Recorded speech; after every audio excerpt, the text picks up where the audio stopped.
ओम सभी को नमस्ते। मंत्रोच्चारण। ओम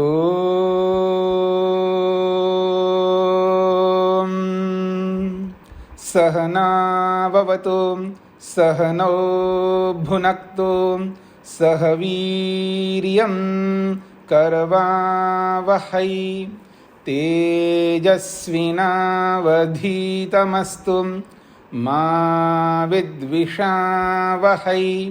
ओम शांति शांति शांति।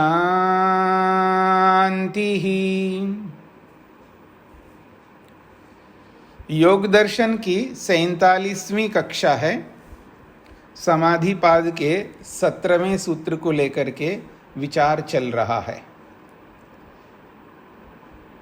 जब अपर वैराग्य होता है, दृष्टानुश्रविक विषय वितृष्णस्य वशीकार संज्ञा वैराग्यम, उस स्थिति को जो भी व्यक्ति प्राप्त कर लेता है, ऐसे व्यक्ति को समाधि लगती है, जो एकाग्रता अवस्था में प्राप्त होती है। मन की चौथी अवस्था है एकाग्र अवस्था। उस एकाग्र अवस्था में संप्रज्ञात समाधि लगती है और उस समाधि के 4 भेदों में पहला भेद है वितर्क, जिसमें 5 स्थूल भूतों का साक्षात्कार होता है: पृथ्वी, जल, अग्नि, वायु और आकाश। और इनको क्रम से इनका साक्षात्कार होगा। पहले पृथ्वी का साक्षात्कार, फिर उसके बाद जल का, फिर उसके बाद अग्नि का, उसके बाद वायु का, उसके बाद आकाश का, ऐसे क्रम से। फिर उसका अच्छा अभ्यास करके जब आगे बढ़ता है, तब दूसरी समाधि लगती है, जिसका नाम है विचार नामक समाधि। इसमें सूक्ष्म भूत यानी पंचमहाभूतों के कारण, जिनको तन्मात्रा नाम से भी बोला जाता है। पृथ्वी भूत का जो कारण है, उसका नाम है गंध तन्मात्रा।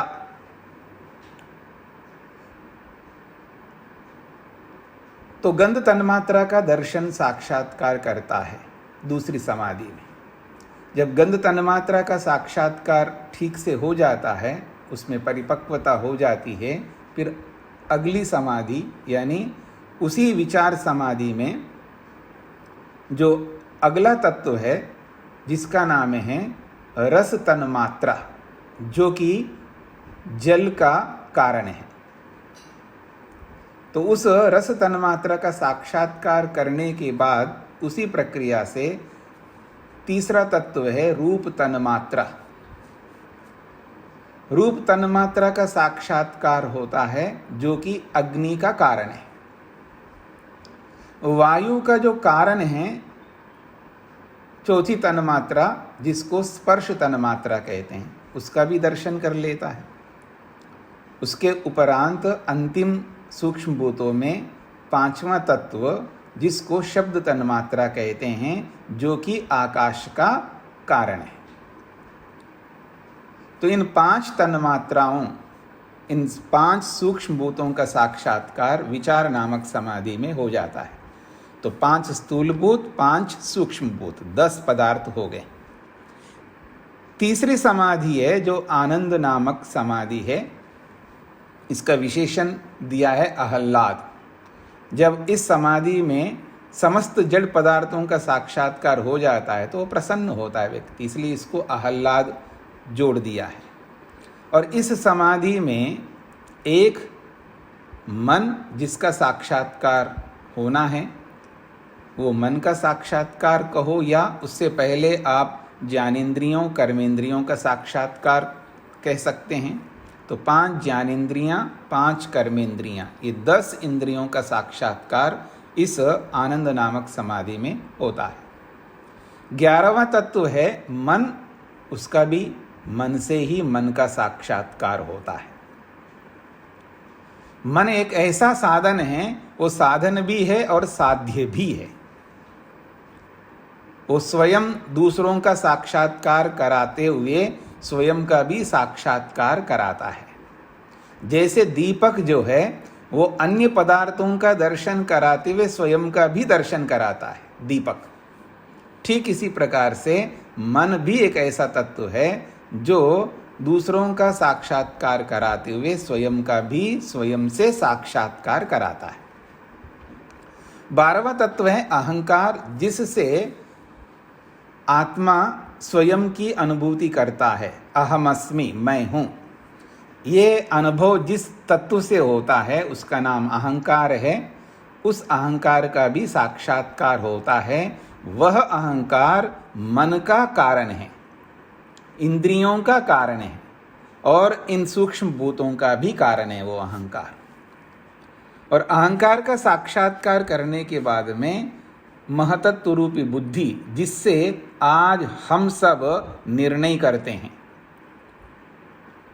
जिस यंत्र से, जिस डिवाइस से आज हम निर्णय करते हैं, आज मेरे को क्लास में जाना है, पढ़ना है, या मेरे को नौकरी पे जाना है, मेरे को व्यापार में जाना है, मेरे को सब्जी बनानी है, या जो भी निर्णय आप करते हैं, प्रत्येक निर्णय किसी साधन के माध्यम से करते हैं। स्वतः आत्मा ऐसा कोई निर्णय नहीं करता, ना उसके पास सामर्थ्य है। वो बुद्धि नामक तत्व से निर्णय कराता है। जैसे मन से विचारता है और अहंकार से अनुभव कराता है स्वयं का, वैसे ही महतत्व रूपी बुद्धि से निर्णय कराता है आत्मा। ये सारे काम आत्मा करता है, लेकिन इनके माध्यम से करवाता है। तो उस बुद्धि तत्व का जो निर्णय करने का कार्य करता है, और निर्णय, निश्चय, ये अपने आप में बहुत बड़ी बात है। आप मन से कि किसी के बारे में इसको मार डालूंगा ऐसा विचार लाते हो, लेकिन कभी अगर नहीं, ऐसा तो नहीं करना चाहिए, ये तो अनुचित बात है, नहीं, ऐसा ये गलत बात है, ये हिंसा है, नहीं, तो आप कभी मारने की बात करते हो, कभी ना मारने की बात करते हो। ये चलता रहता है जब तक। तो ये जो मन में ये जो विचार चल रहा होता है, इसको वृत्ति कहते हैं। ये वृत्ति चलाते रहिए, वो कर्म नहीं बनता है। कर्म कब बनेगा? जब आप निर्णय करते हो। निर्णय करते ही आपका मानसिक कर्म हो जाएगा।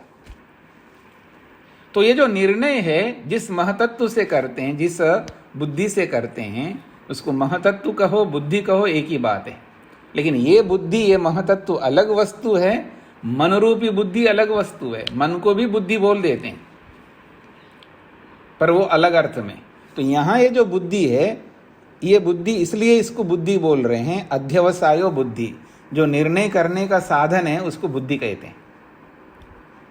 तो ये जो महतत्व रूपी बुद्धि है, ये सृष्टि का पहला कार्य है जो सत्वर स्तंभ से बनता है। ऐसे महतत्व का दर्शन इस आनंद नामक समाधि में होता है।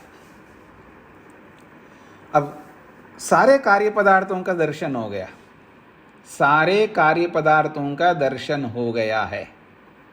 तो 13 पदार्थ हो गए ना, यहाँ 5 ज्ञानेन्द्रियां, 5 कर्मेंद्रियां, एक मन, एक अहंकार, एक बुद्धि, 13 पदार्थ।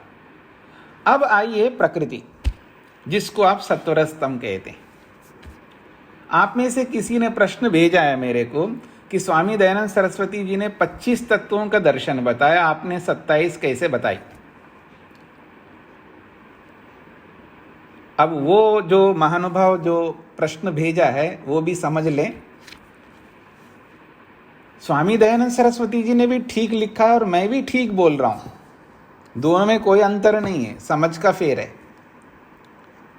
प्रकृति को प्रकृति बोल करके एक तत्व बनाया स्वामी दयानंद सरस्वती जी ने। प्रकृति में 3 तत्व आते हैं, सत्व, रज और तम। अब उसको प्रकृति बोलें तो कोई आपत्ति नहीं है, प्रकृति का दर्शन होता है। और प्रकृति में 3 तत्व होते हैं, सत्व भी, रज भी और तम भी। यदि उसको प्रकृति के नाम से बोलोगे तो 25 पदार्थ हो जाएंगे। और जब प्रकृति न बोल के उसको सत्व, रज, तम 3 इकाइयां बोलोगे तो 27 हो जाएंगे। कोई अंतर आ रहा है? कोई अंतर नहीं है, केवल समझने का अंतर है।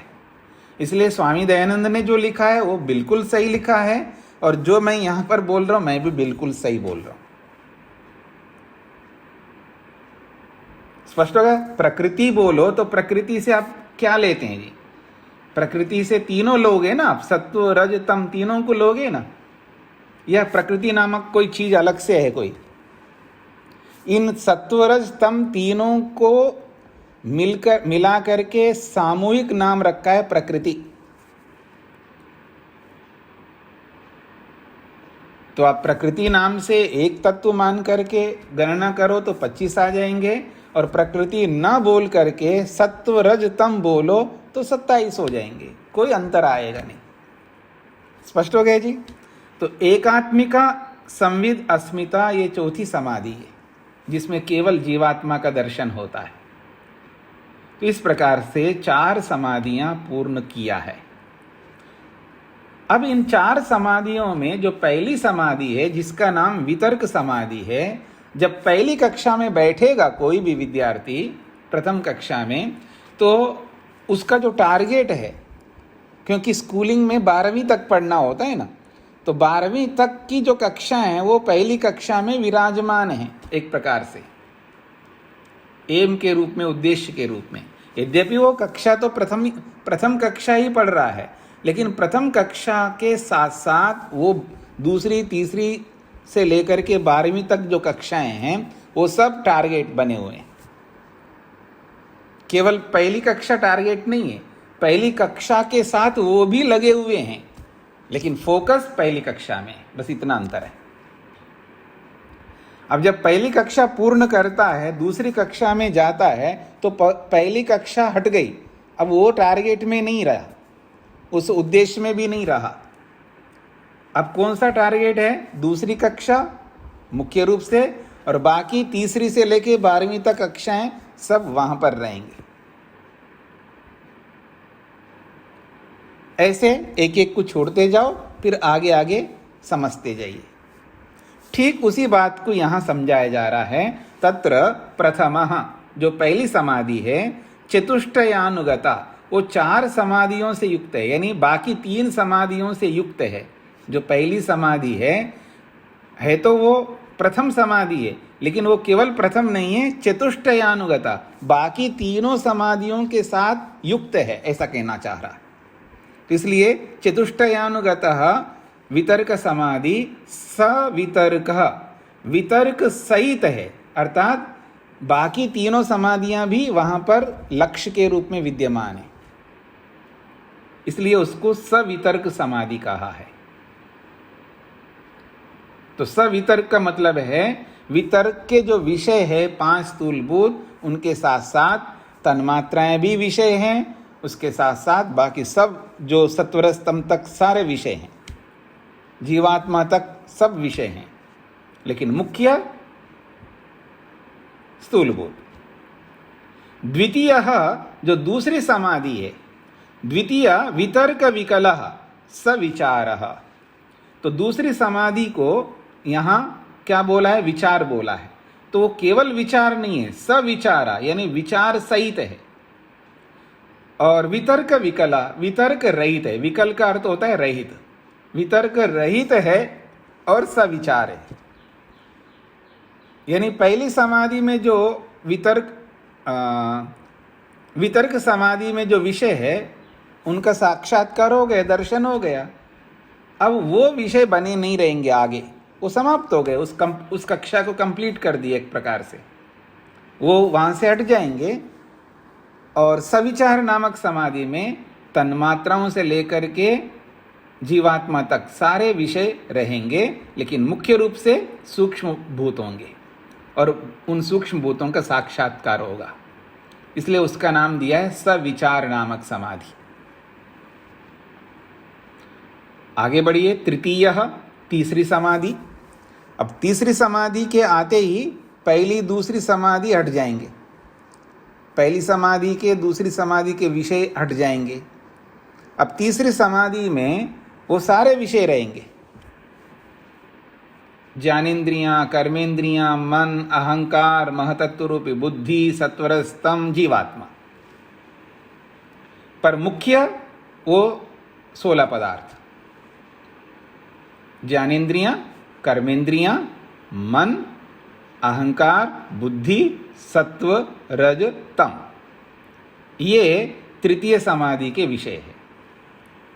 इसके साथ में जीवात्मा भी रहेगा, क्योंकि इसके बाद में जीवात्मा का प्रसंग है, तो इनके साथ 16 के साथ साथ जीवात्मा भी वहां विषय बना रहेगा। इसलिए इसको केवल आनंद नहीं कहेंगे, सानंद समाधि, आनंद सहित समाधि है।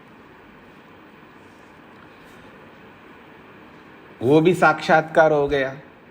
अब चौथी समाधि आती है जिसका नाम है अस्मिता। तो कहते हैं चतुर्थ तद विकला। तो चतुर्थ समाधि में सानंद समाधि के जो विषय है वो भी हट जाएंगे। अब केवल अस्मिता मात्र है। अस्मिता मात्र का मतलब केवल जीवात्मा वहां पर विद्यमान है, जिसका दर्शन करना बाकी है, वही विषय रहा। तो इसलिए चौथी समाधि में केवल आत्म तत्व रहेगा, क्योंकि बाकी सबका दर्शन हो गया है। इस प्रकार से ये 4 समाधियां हुई। अब इन चारों समाधियों को हम किसके माध्यम से कर रहे हैं? मन के माध्यम से, अर्थात मन के सहारे से। इसी बात को अगली पंक्ति में स्पष्ट किया है, सर्वे एते सालंबनाः समाधयः। ये सारे के सारे चारों समाधियां सालंबन समाधि कहलाती हैं, अर्थात सहारे वाली समाधियां। अर्थात किसी के सहारा लेना पड़ता है हमको इस समाधि लगाने के लिए, इसलिए इन चारों समाधियों को सालंबन समाधि कहते हैं। एक नाम सालंबन समाधि। संप्रज्ञा समाधि ये एक नाम है, और संप्रज्ञा समाधि को ही सालंबन समाधि कहते हैं, ये दूसरा नाम आ गया। तीसरा नाम बोल दूं, सबीज समाधि। क्या बोला है? सबीज समाधि। इसको सबीज समाधि भी कहते हैं। अब ये सबीज क्या होता है, ये आगे जब क्रम आएगा स्वयं सूत्रकार बताएंगे, तभी उसका वर्णन मैं करूंगा आपके सामने। तो इस प्रकार से ये सालंबन समाधियां, 4 समाधियां सालंबन समाधियां होती है। मन के सहारे से ये समाधियां लगती है। इनको संप्रज्ञात भी बोलो, सालंबन समाधि भी बोलो, सबीज समाधि भी बोलो, एक ही बात है।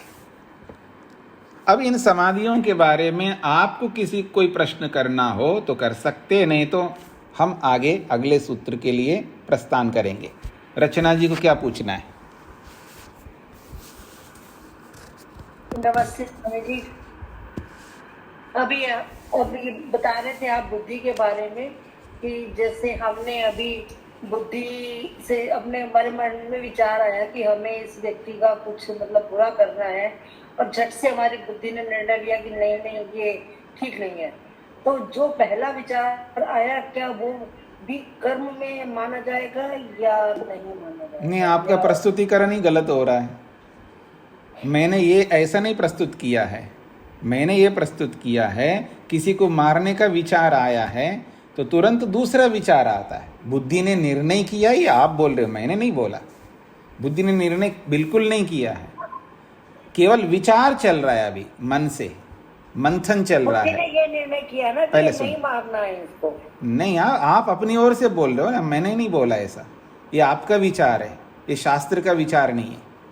तो आप सुन लीजिएगा पहले दोबारा।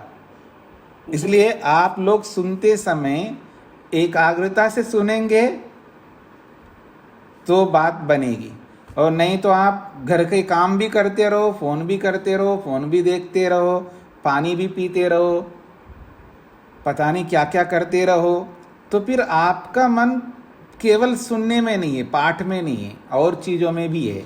विद्यार्थी के ये लक्षण नहीं होते। विद्यार्थी के लक्षण में प्यास लग रही है, रोको। 1 घंटे में क्या अंतर आएगा पानी नहीं पीने से? आपके मेरे सामने डॉक्टर लोग भी बैठे हैं, कोई अंतर आएगा? पहले भी पीते आए ना। अगर मान लो प्यास लग रही है तो आपको कक्षा प्रारंभ होने से पहले पी लेना चाहिए था। आपने नहीं पिया तो आपका दोष है।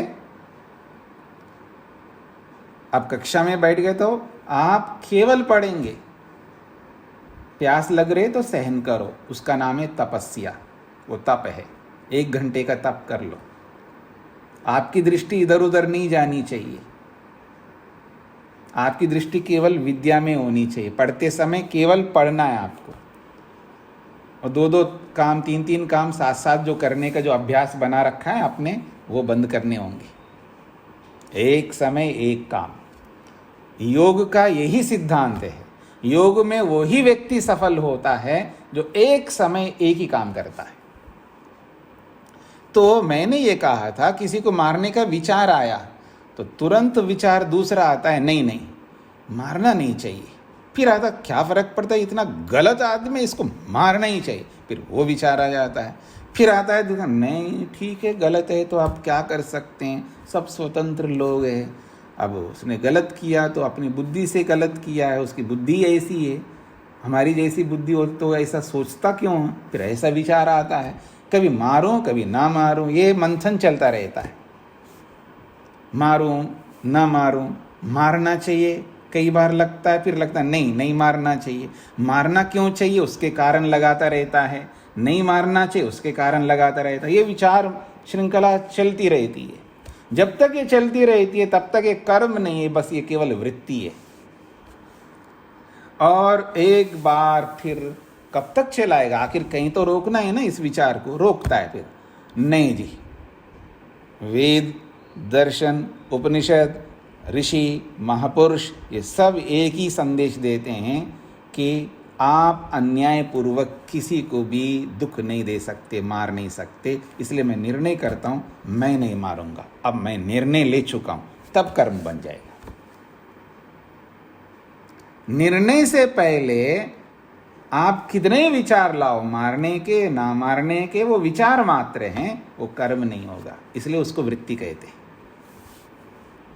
रचना जी, स्पष्ट हो गया? जी धन्यवाद स्वामी। हाँ। शेखर जी को क्या कहना है?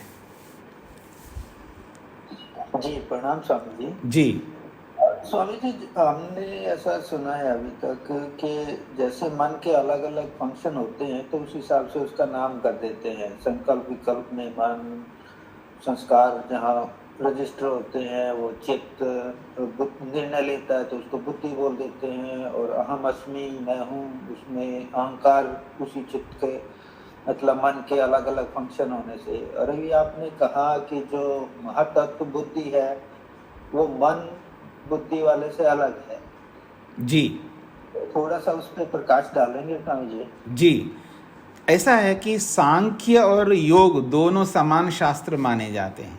सांख्य दर्शन और योग शास्त्र दोनों समान शास्त्र है, दोनों के विषय एक जैसे हैं, दोनों का प्रस्तुतिकरण एक जैसा है। तो आपका जो कहना है कि मन ही निर्णय करने का कार्य करता है, मन ही आत्मा का अनुभव करने का काम करता है, मन ही संकल्प विकल्प करता है, ऐसा जो आपका कथन है वो बिल्कुल नहीं है। क्योंकि योग दर्शन में भी आगे चल कर के आप देखेंगे मन को अलग माना है, अलग तत्व, और अहंकार को अलग माना है, अलग तत्व, महतत्व रूपी बुद्धि को अलग माना है, बिल्कुल अलग तत्व। तीनों अलग अलग है और तीनों के कार्य भी अलग अलग है। यह न केवल सांख्य दर्शनकार ने बोला है, यहाँ पर योग दर्शनकार पतंजलि ने और वेदव्यास ने भी बोला है। ये आपको आगे पढ़ने को मिलेंगे। तो ये बिल्कुल अलग अलग तत्व है।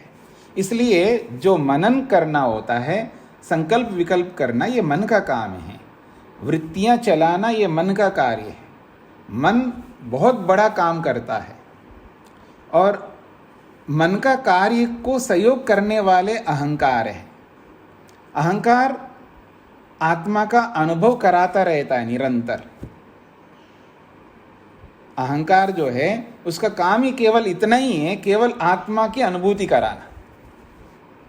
और ये एक छोटा काम नहीं है। उठने से लेकर के रात्रि में सोने तक हम निरंतर अहम की अनुभूति करते हैं। मैं बोलना नहीं बोल पा रहे, हम लोग बोलते नहीं हैं, लेकिन अनुभूति निरंतर हो रही होती। मैं, ये जो मैं अहम अस्मि की जो अनुभूति हो रही है हमको, अभी आप थोड़ा सोच करके देखिएगा। अगर आप थोड़ा सा इसमें मन लगाइएगा, मैं, हाँ मैं तो मैं हूँ, हाँ हूँ ना, अपना अस्तित्व का अनुभव होता है ना, मैं हूँ, मैं सुन रहा हूँ, मैं बोल रहा हूँ, मैं देख रहा हूँ, तो इन सब के साथ मैं जुड़ा हुआ है। और जहाँ भी मैं की अनुभूति आपको हो रही होती है वो अहंकार निरंतर करा रहा होता है उसको। तो ये अहंकार का काम है, ये बिल्कुल अहंकार मन से अलग है। और जो निर्णय होता है, कुछ भी निर्णय होता है, ये निर्णय विचारने के बाद में होता है। जो मन, जो संकल्प विकल्प जो हम करते हैं वो विचार है। करूं ना करूं, जाऊं ना जाऊं, बोलूं ना बोलूं, देखूं ना देखूं, हर जगह ये दोनों बातें आती हैं, हर जगह पर। तो जहां दोनों बातें आती है, संकल्प विकल्प, यानी करूं ना करूं, करने को संकल्प करते हैं, ना करने को विकल्प कहते हैं। तो ये जो संकल्प विकल्प जब तक चलता रहता है, लेकिन आखिर कहीं तो मैं रोकूंगा ना उसको।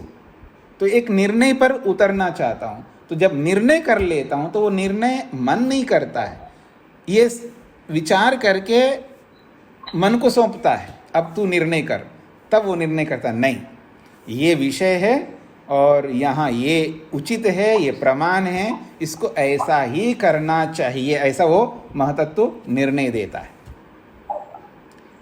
तो महतत्व बुद्धि अलग चीज है, मन अलग चीज है, अहंकार अलग चीज है, और तीनों के अलग अलग काम है।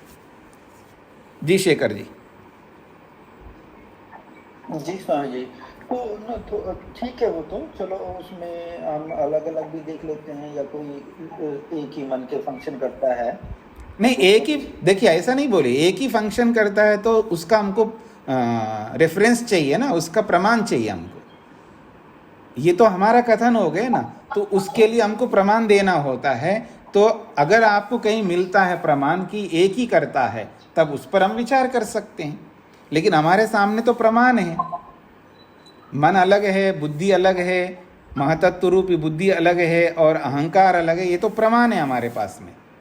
स्वामी दयानंद ने भी अलग अलग बताया है, वेदव्यास ने भी अलग अलग बताया, पतंजलि ने भी अलग अलग बताया, और कपिल ऋषि ने भी अलग अलग बताया। तो इसके अतिरिक्त और किसी ऋषि ने या कोई भी प्रमाण ये कहता हो कि एक ही तत्व है, तब उस पर विचार कर सकते हैं। जी जी स्वामी जी, मेरा कहने का ये था कि हो सकता है ये अपना, आपने जैसे कहा सांख्य में और योग दर्शन में ऐसा अलग अलग है, और मुझे नहीं पता किसी दूसरे शास्त्र में वो उनको एक तरह से, मतलब उनको एक तरह से भी ऐसी मान्यता है क्या नहीं, मुझे नहीं पता, ऐसा सुना था। बट मेरा यहाँ प्रश्न ये आ रहा था कि एक आपने कहा अभी स्टेटमेंट, जो महत्तत्व बुद्धि है और जो मन वाली बुद्धि है वो अलग अलग है। हाँ, थोड़ा हाँ, कंफ्यूजन, उसमें कंफ्यूजन इसलिए हुआ है, जो मन के नाम है ना, मन के अनेक नाम है। मन को चित्त भी बोलते हैं, मन को मन भी बोलते हैं, मन को बुद्धि भी बोलते हैं। तो जो बुद्धि जो बोलते हैं वो किसी अलग अर्थ में है, वो भाषा विज्ञान से आपको पता लगेगा, वैसा नहीं पता लगेगा।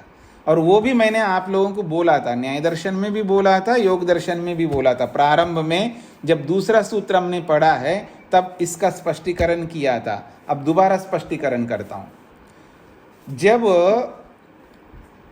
मन को बुद्धि बोलते हैं तो वहां पर बुद्धि बोधनम, वो अनुभव करने का, यानी यूं कहना चाहिए अनुभूति, मन के माध्यम से जो अनुभव होता है ना, जिसको ज्ञानात्मक अनुभूति।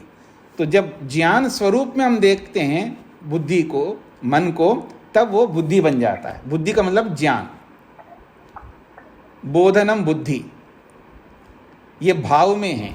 ये जब बुद्धि शब्द को भाव अर्थ में यदि कहेंगे तब यहाँ पर ज्ञान अर्थ निकलता है, ठीक है ना। तो वो जो बोधनम बुद्धि है वो ज्ञान को बुद्धि कहा गया है। अगर यदि साधन को बुद्धि कहेंगे तो जिसके द्वारा जाना जाता है उसको भी बुद्धि कहते हैं। तो ये करण अर्थ में है, साधन अर्थ में है। बुध्यते अनेन इति बुद्धि, बुध्यते अनेन इति बुद्धि, जिससे जाना जाता है उसको बुद्धि कहते हैं। तो ये शब्द जो है, नाम जो दिए जाते हैं, उनके अर्थों को ध्यान में रख करके दिए जाते हैं। तो मन को बुद्धि शब्द इसलिए बोला जा रहा है क्योंकि उसी के माध्यम से जाना जाता है। आप में से कौन है जी जो माइक को बंद नहीं करके रखा है? ये अजय ब्रह्मचारी जी कौन है जी? माइक बंद करके रखिए। हाँ जी। तो जिसके माध्यम से जाना जाता है वो साधन अर्थ में, करण अर्थ में तो भी उसको बुद्धि कह देते हैं। तो ये अर्थों को ध्यान में रख करके नाम चेंज होते रहते हैं। ठीक है जी? जी जी जी स्वामी जी। तो स्वामी जी, एक तो मन यहाँ साधन हुआ जानने का जी और एक यहीं पे ज्ञान हुआ जी। तो उसको उसको कैसे मतलब जो साधन मन साधन बना उसको बुद्धि कह दिया हमने यहाँ पे। जी। और जो ज्ञान हुआ उसको भी बुद्धि कहते हैं। वो भी बुद्धि कहेंगे। जी। तो ये जो अंतर है, सामान्य लोगों को ये अंतर नहीं समझ में आएगा, वो कंफ्यूज हो जाएंगे क्योंकि उनको भाषा विज्ञान नहीं आता है। लेकिन जो भाषा विज्ञान को जानने वाले हैं उनको आसानी से समझ में आता है, क्योंकि उनका विषय है, क्योंकि वो व्याकरण का विषय है। तो व्याकरण पढ़े हुए लोग है, उन्हीं को ये समझ में आएंगे ये सारी बातें। शब्दों का जो महत्व है, शब्दों का जो अर्थ है, ये भाषा विज्ञान को जो जानते हैं उनको समझ में आता है। जैसे मोबाइल में बहुत सारे सॉफ्टवेयर्स लगे हुए हैं, हमको नहीं समझ में आता है, लेकिन सॉफ्टवेयर इंजीनियर को बहुत आसानी से समझ में आएगा। ऐसा जैसे हम शरीर को देखते हैं तो एक सामान्य रूप से आज ही ठीक ठाक दिख रहे हैं आप सब लोग, लेकिन वही शरीर को डॉक्टर देखेगा तो उनको अलग दिखाई देगा, क्योंकि उनकी दृष्टि अलग है, हमारी दृष्टि अलग है। तो जिसका जो विषय होता है उसको वही अच्छी तरह समझ सकता है। तो इसलिए हमको अनेक विषयों की जानकारी होनी चाहिए, इसलिए बोला जाता है। हमारा जीवन जब तक चलता है तब तक हम खाली नहीं रहेंगे, अलग अलग विषयों की जानकारी हमको इकट्ठी करता रहना होगा। तो उससे क्या होगा, हमको जानकारी बढ़ेगी, तो उससे हमें बोध, अतिरिक्त ज्ञान, जितना ज्ञान बढ़ता है उतना आनंद मिलता है। आनंद को पाने का एक बहुत बड़ा कारण है जानकारी को प्राप्त करना। बस इतना वहाँ पर अंतर है। जानकारी इंफॉर्मेशन के रूप में प्राप्त करने मात्र से उसका आनंद मिलता है अवश्य, लेकिन जो दीर्घकालीन आनंद जो है वो उसके यूज़ करने पर मिलता है। उस जानकारी का प्रयोग जब करने लगता है तो उसको अधिक आनंद मिलता है। केवल इंफॉर्मेशन गेन कर लिया, जानकारी मिली, उतना अलग ज्ञान है, उससे आनंद मिलता वो बहुत थोड़ी देर के लिए होता है। लेकिन उसको लंबा उससे सुख लेना चाहते हैं तो उस जानकारी का प्रयोग करते रहना होगा, और जितना जितना प्रयोग करते जाएंगे उतना उतना अधिक आनंद मिलता है। स्पष्ट हो गया आपको? जी जी स्वामी जी, जो मन हमने ज्ञान का साधन ढूंढा और इसको बुद्धि कहा, और जो महातत्व बुद्धि है जो निर्णय करती है जी, वो अलग अलग की कर रहे हैं क्या, वो हम एक ही कह रहे हैं? अलग अलग है। जब निर्णय करता है जो साधन, उसको जो बुद्धि बोला है वो यंत्र का नाम बुद्धि है। वहां पर जो निर्णय करने का साधन है उसको बुद्धि नाम दे दिया है, उसी को महतत्व भी नाम दिया है। जी। और क्योंकि निर्णय करने का साधन वो है, क्योंकि निर्णय जो है ये ज्ञानात्मक होता है, इसलिए उसको बुद्धि नाम दे दिया है। जो मन हमें ज्ञान करवाता है जी, और उसको उस टाइम उसको बुद्धि बोल देते हैं स्वामी जी। जी, वो साधन मन ही है, मतलब वो हाँ जी, महतत्व से अलग है। हाँ जी, महतत्व से अलग है। जी जी जी जी जी स्वामी। और इस झगड़े में नहीं फंसना है तो आप इसको बुद्धि मत बोलिए, मन को मन बोलिएगा। पर इतने से हम बचने की दृष्टि से चलेंगे तो जहाँ बच सकते हैं वहाँ बचेंगे, लेकिन सब जगह नहीं बचेंगे, क्योंकि उसको कहीं बुद्धि बोलेंगे तो हम कंफ्यूज होने लगेंगे। इसलिए हमें ये जानकारी होनी चाहिए, उस तत्व के जो भी नाम हैं उन सबकी जानकारी हमको होनी चाहिए। जी स्वामी जी, ये जरूरी है जानना है। जी जी, तीन तरह से जी ज्ञान, मन बुद्धि और महत बुद्धि। जी जी जी, धन्यवाद स्वामी जी। हाँ जी, मैं क्रम से जो जो प्रश्न हाथ खड़ा करते हैं वो मैं देखता हूँ, वो क्रम से ही मैं पूछता हूँ। कोई ये ना सोचे कि हमारी बारी नहीं आ रही है, ऐसा बिल्कुल नहीं सोचना। अनीता जी बोलिएगा। नमस्ते स्वामी जी। स्वामी जी, आनंद समाधि में आपने 16 अवस्थाएं बताई थी, तो 13 तो जो है, तो उसमें जो लास्ट में सत्व तम प्रकृति, ये सारी प्राकृतिक नहीं है जो पहले वाली 13 थी, तो सत्व रज तम अलग से उसका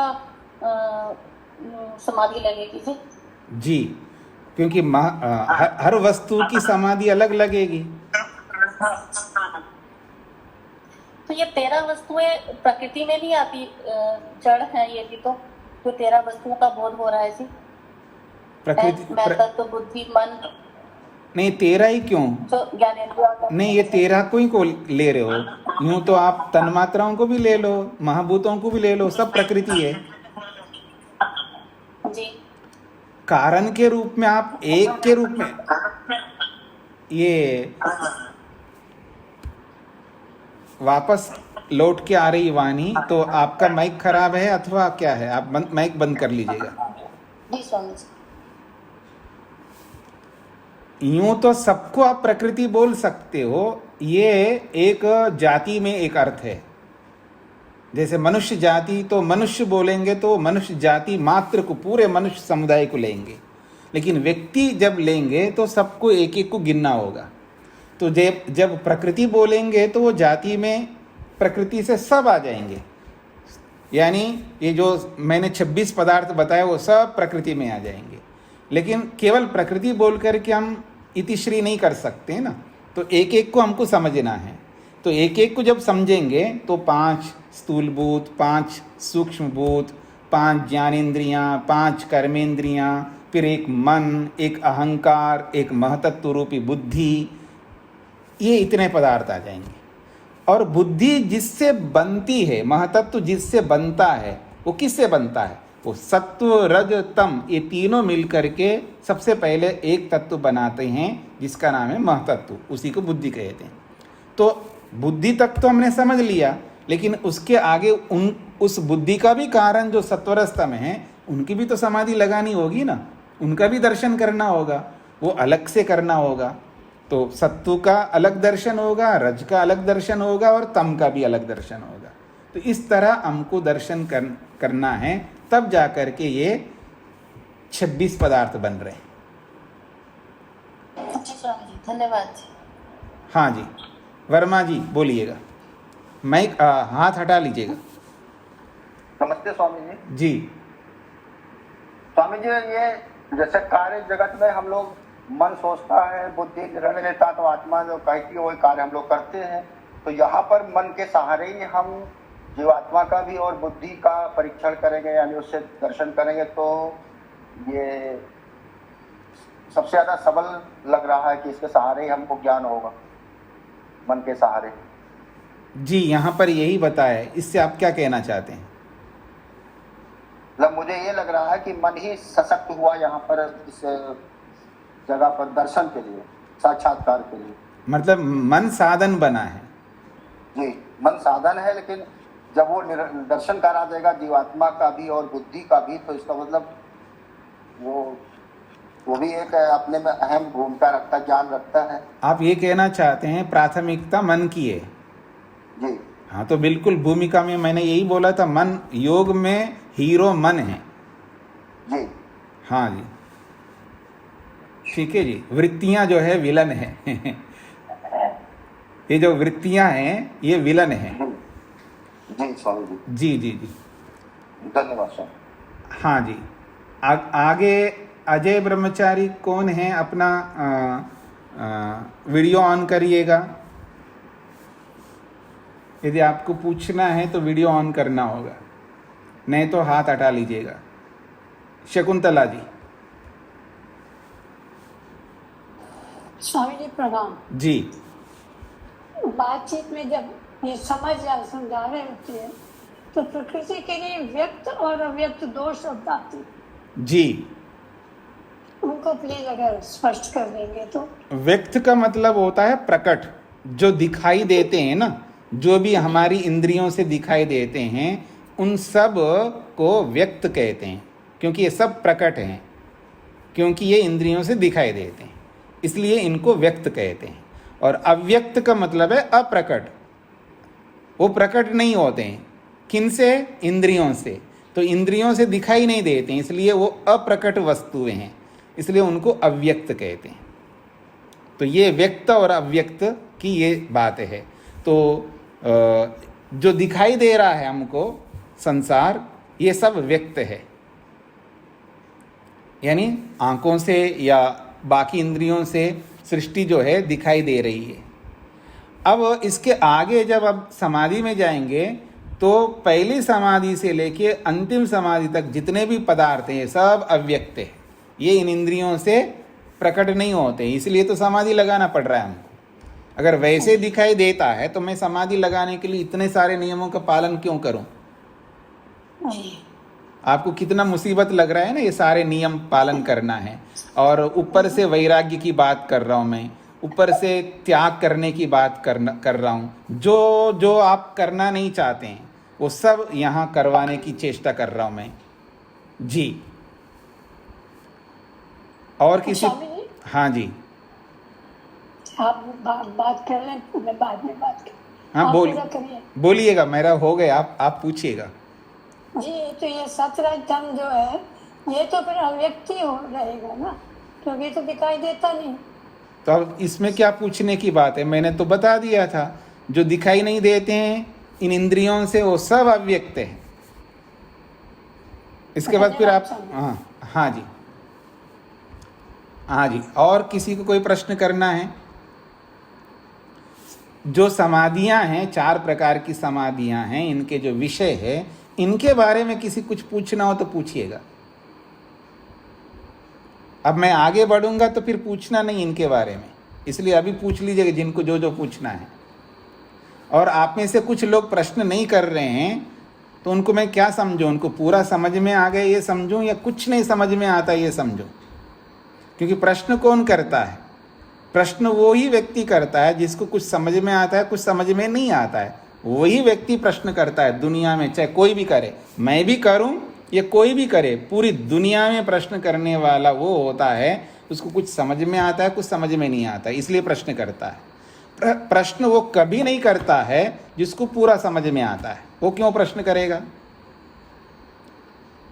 और तीसरा वो होता है, प्रश्न वो कभी नहीं करेगा क्योंकि उसको कुछ भी समझ में नहीं आया।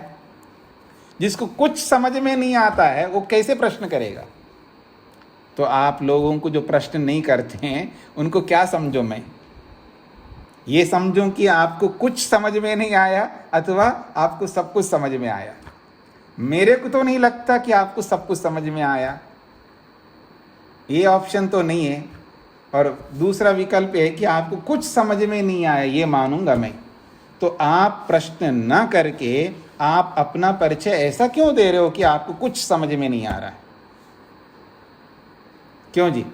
इसलिए प्रश्न करना चाहिए, मन में दबा के नहीं रखना चाहिए। ये शर्म, ये लज्जा, ये वो सब जो है, ये सब गलत कामों को करने के लिए उसमें प्रयोग करिएगा। स्वामी जी, समझ में तो आ रहा है, जो नहीं समझ में आता है वो जो लोग प्रश्न करते हैं ये ऐसा नहीं पूछ सकते। हाँ, सक्सेना जी ऐसा नहीं बोल सकते। ये लोकसभा नहीं है, ये सभा है। इसमें पहले हाथ खड़ा करना होता है, जब मैं कहूँगा बोलिए तभी आप बोल सकते हैं। बिना अनुमति के अगर बोलेंगे ये अनुशासन के अंतर्गत नहीं आएगा। आपको समझ में आया? हाँ, आपको अगर कुछ बोलना है तो पहले हाथ खड़ा करेंगे, फिर मैं कहूँगा हाँ आप बोलिएगा, तब आप बोलेंगे। जी, क्या बोलना है आप बताइए। स्वामी जी, मैं ये कह रही थी कि समझ में तो आ रहा है, जो बात समझ में नहीं आती है, जो और लोग प्रश्न करते हैं तो वो सुनकर हम समझ लेते हैं। हाँ, तो नहीं, फिर इसका मतलब दूसरे जो मोक्ष में जाएंगे तो खुश हो जाना, फिर आपको तो नहीं जाना है। ऐसा नहीं होता है। आप ना मरो तो स्वर्ग ना मिले। जिसको स्वर्ग चाहिए उसको खुद मरना पड़ता है, खुद मेहनत करना पड़ता है। दूसरों के कंधों पर हम बंदूक रख करके नहीं जा सकते हैं, अपने कंधों पर ही बंदूक लगाना है, खुद को पूछना है। ये सब वैयक्तिक जीवन है। धन्यवाद, ठीक है, पूछ लिया करेंगे जी। बस जी, धन्यवाद। अब अच्छा है, कई हाथ खड़े हुए हैं। तेज नारायण जी। जी स्वामी, बहुत जो आप समझाते हैं वो बौद्धिक रूप से काफी कुछ मन में उतर जाता है, और मेरे ख्याल से जब तक हम आचरण में उतारते नहीं तब तक उसको उस स्तर तक हमारा बौद्धिक चिंतन नहीं है। सर हम जो पूछे तो धीरे धीरे धीरे धीरे ये संस्कार रूप में मन में बैठ रहे हैं। आपका ये कहना कि कतई समझ नहीं आता, मैं व्यक्तिगत रूप से इस बात से सहमत नहीं हूँ। हाँ नहीं, ठीक बात। मैं तो केवल एक प्रस्तुतिकरण दिया है कि जो बिल्कुल नहीं पूछते हैं, ऐसा नहीं है, सबके मन में प्रश्न आते हैं। कोई दुनिया में ऐसा व्यक्ति नहीं है जिसके मन में प्रश्न नहीं आता हो, लेकिन जब आता है तो पूछ लेना चाहिए। मेरा केवल इतना ही तात्पर्य है। मेरा बिल्कुल तात्पर्य ये नहीं है कि आप नहीं पूछ रहे तो आपको कुछ नहीं समझ में आया, ये मैं नहीं कहना चाहता हूँ। लेकिन एक सिद्धांत बताया है कि जो बिल्कुल नहीं पूछता है, तो कौन नहीं पूछता है, तो दो प्रकार के लोग नहीं पूछते हैं। ये मेरा प्रस्तुतिकरण था। हाँ जी, ऋचा धन्यवाद। ऋचा जी को क्या पूछना है? माइक खोलिएगा। स्वामी जी नमस्ते। जी। स्वामी जी, ये जो आप समाधि के ये प्रोसीजर एक तरीके से हम पढ़ रहे हैं कि लेवल्स हैं, कि ऐसा होता है ऐसा होता है। मुझे एक चीज पूछनी है, जो कुछ लोग कहते हैं कि वो दूसरों का वो भी बता देते हैं कि उनके मन में क्या चल रहा है। अब वो ये कहते हैं कि इनको ईश्वर वो हो गया साक्षात्कार, तभी ये जो सिद्धियां जो लोग क्लेम करते हैं इनके पास सिद्धियां हैं और ये सब है, तो ये मतलब ये किस चीज का पार्ट मानते हैं? वो आप पहले शास्त्र पढ़ते जाइए, धीरे धीरे आपको समझ में आ जाएगा। जी जी, ठीक है। हाँ जी, प्रहलाद जी पूछिएगा। नमस्ते स्वामी जी। जी। तो जो चतुर्थ समाधि है, इसमें जो 16 चीज वस्तु बताई आपने, तो सब अव्यक्त है, ताकि वो आप ज्ञानेंद्रिय के जो गोलक हैं उसको हम ना माने, वो उसके अंदर जो इंद्रिय है उसी को साक्षात करना है, ऐसा समझते हैं, सही है? ऐसा है, ये पहली समाधि से लेके चौथी समाधि तक सारे पदार्थ अव्यक्त हैं। ये सब इंद्रियों से दिखते नहीं है, इसलिए तो हमको समाधि लगाना पड़ रहा है। ये समाधि से ही दिखते हैं। मतलब ये कर्मेंद्रिय जो हमारा दिखती है, हाथ पैर वगैरह वाणी, वो उसको साक्षात्कार नहीं करना है, उसकी सूक्ष्म इंद्रियों को करना है। नहीं, ये तो गोलक हो गए ना, जो हाथ जैसे मैं उठा रहा हूँ, ये हाथ है, ये तो गोलक है। इसके अंदर हस्तेंद्रिय है जो दिखती नहीं है, उसका दर्शन करना है। वही स्पष्ट करना था गुरु जी। जी जी, ठीक है। हाँ जी, अजीत जी को क्या पूछना है? नमस्ते जी। प्रखर जी के प्रश्न का उत्तर आप दे रहे थे, तो उसमें जो मन और बुद्धि ज्ञान के बारे में तो बता दिए, जो महत तत्व की बुद्धि है उसमें और जो मन की बुद्धि है उसमें, वो निर्णय करने में कौन सी बुद्धि काम करती है स्वामी जी? आप सारा रामायण सुन करके फिर वही बात वापस क्यों करते हैं, जब ये स्पष्ट किया गया है कि निर्णय करने वाला यंत्र अलग है, जिसका नाम है महतत्व, जिसको बुद्धि भी कह देते हैं, और वो निर्णय करने का काम करता है, वो अलग तत्व है। और जो मन है, जो मनन कराने का साधन है, ज्ञान कराने का साधन है, तो जब ज्ञान कराने का साधन के रूप में देखते तब बुद्धि बोल देते हैं, और जब उसको मनन करने के साधन के रूप में देखते हैं तो उसको मन बोल देते हैं। जब वो आत्मा का बोध कराने के लिए प्रस्तुत होता है तो उसको चित्त बोल देते हैं, या जब वृत्तियों को ध्यान में रख करके देखते हैं तब उसको चित्त बोल देते हैं।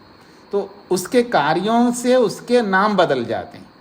आपका भी तो एक नाम थोड़ा है अजीत जी, आप किसी के लिए अजीत हैं, किसी के लिए पति हैं, किसी के लिए पिता है, किसी के लिए कुछ हैं, बहुत सारे नाम हैं आपके। तो आपके कार्यों के आधार पर नाम हैं, तो नाम बदलते रहेंगे। इसलिए आप सबको कंफ्यूज होने की कोई आवश्यकता नहीं है। धीरे धीरे आपको आगे चल करके समझ में आता रहेगा। जी, धन्यवाद स्वामी। सुषमा जी, माइक खोलिए। नहीं, आवाज नहीं आ रही है आपकी। माइक तो खोला है लेकिन आवाज नहीं आ रही है।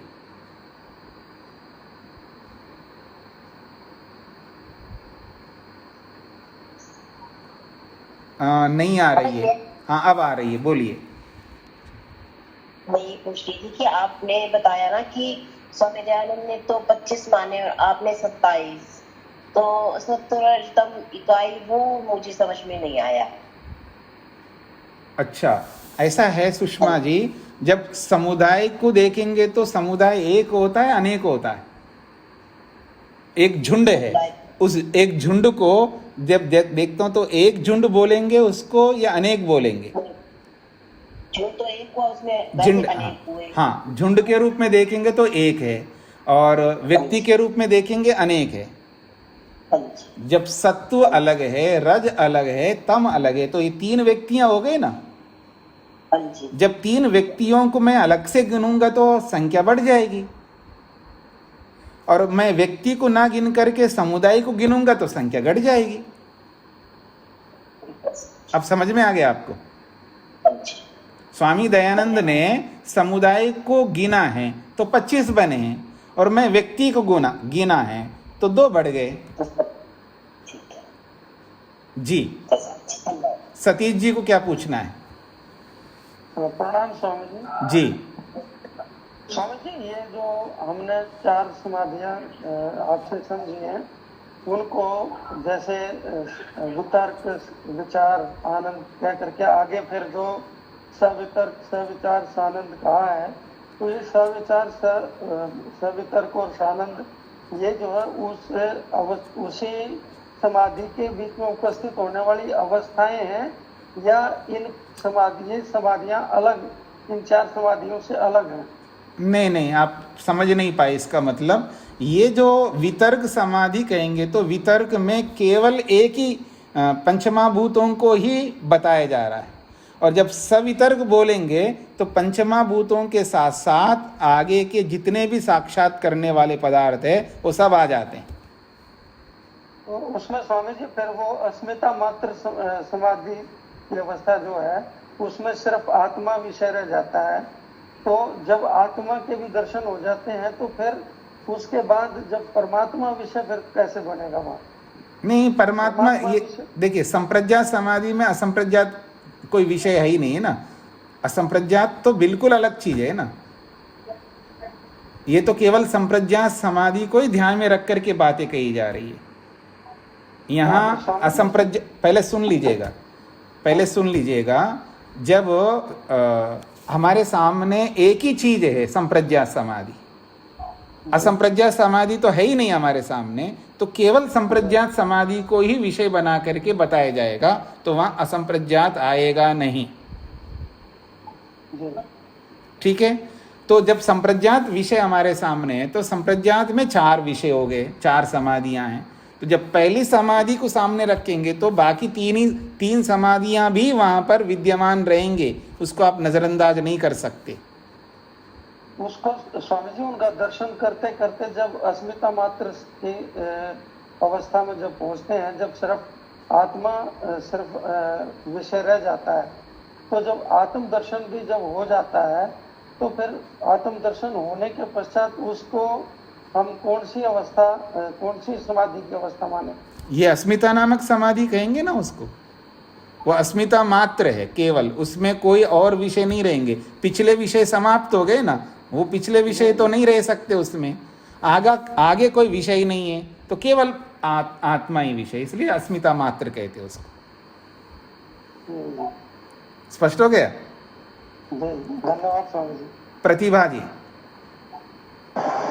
नमस्ते स्वामी जी। जी स्वामी जी, जैसे अभी आपने बताया कि हम निर्णय से पहले हम विचार करते हैं कि ये कार्य करें ना करें, संकल्प विकल्प होता है, और हमारा ये से वृत्ति बनती है और इससे कर्म नहीं होता है, ये वृत्तियां ही रहती हैं। और जब निर्णय लेते हैं तब हमारा वो कर्म बन जाता है। तो जब हमारी कर्म नहीं बनता तो इसका मतलब कर्म फल भी नहीं मिलेगा, क्या ऐसा सोचना चाहिए? हाँ जी, जब कर्म है ही नहीं तो उसका फल क्यों मिलेगा? और जो वृत्तियां हैं उनसे फिर वो संस्कार बनेगा, संस्कार से फिर हमारा आगे हम कर्म करेंगे, फिर वो पूरा चक्र चलेगा। हाँ, वो चलेंगे, वो अलग विषय, ये अलग विषय है। बात कर्मों की हो रही है कि कर्म तभी बनता है जब निर्णय होता है।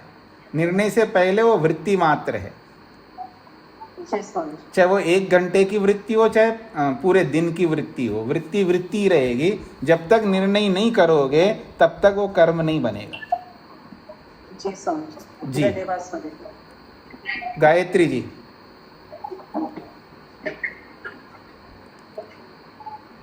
नमस्ते स्वामी जी। जी,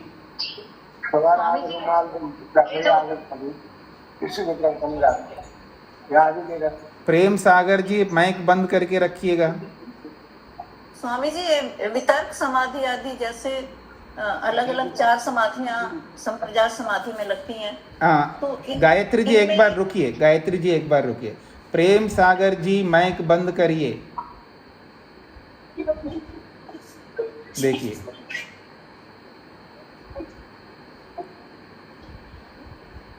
कक्षा में बैठ कर के आप दूसरे काम कैसे कर सकते हैं? जी हाँ, गायत्री जी बोलिएगा। जी स्वामी जी, ये जो 4 समाधियां संप्रजात समाधि में लगती हैं, तो इन चारों का जैसे वितर्क समाधि है, इसका ध्यान जब लगता है तो ये चारों का अलग अलग स्थान पर लगता है, जैसे नासिका के अग्रभाग पर या कंठ में या कहीं हृदय में, तो इन चारों का स्थान अलग अलग रहता है या एक ही स्थान पर लग जाता है? जब ध्यान का प्रसंग आएगा ना तब आपको स्पष्ट करूंगा। जी हाँ, जो ध्यान का प्रसंग आएगा ना तब वो बिल्कुल स्पष्ट करूंगा, तभी आपको समझ में आएगा, अभी नहीं आएगा आपको। जी स्वामी जी, जी। धन्यवाद। ऋचा जी। जी नमस्ते स्वामी जी। जी, जब हमारा प्रथम ध्यान लगेगा तो सिर्फ स्टार्टिंग में वो जो स्थूल भूत है उनसे ही समाधि स्टार्ट होगी ना, मतलब सूक्ष्म भूत, क्योंकि ऐसा सुनने में आता है कि ध्यान लगाते समय जिसका हम ध्यान करते हैं वो ऐसा मतलब परमात्मा के गुणों का या फिर जैसे ध्यान करते हैं उसका लगता है, लेकिन समाधि की व्यवस्था में सर्वप्रथम स्थूल भूतों से ही ध्यान स्टार्ट होगा, जैसे पृथ्वी, तत्व, जल, ऐसे। जी ऐसा है। वो ध्यान का प्रसंग जब आएगा तब वैसे विस्तार करूंगा।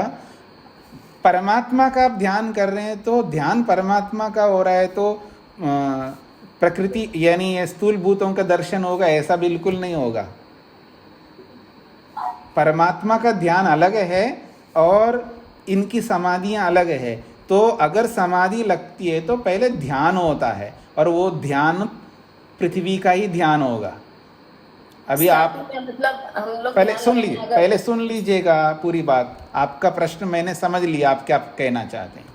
अभी आप सब लोग बिल्कुल स्थूल दृष्टि से हैं, यानी अभी इस योग की जो विस्तृत प्रक्रिया है उससे परिचित नहीं है, इसलिए आपको अचंभा लगेगा।